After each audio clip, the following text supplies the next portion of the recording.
Can I have your attention, please? Oh, very well. We got you.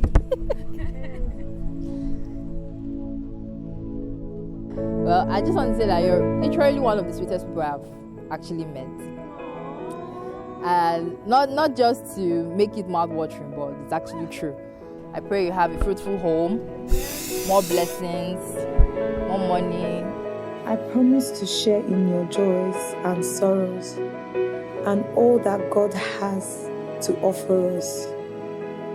You are my forever, my best friend, my dream come true, and now my husband.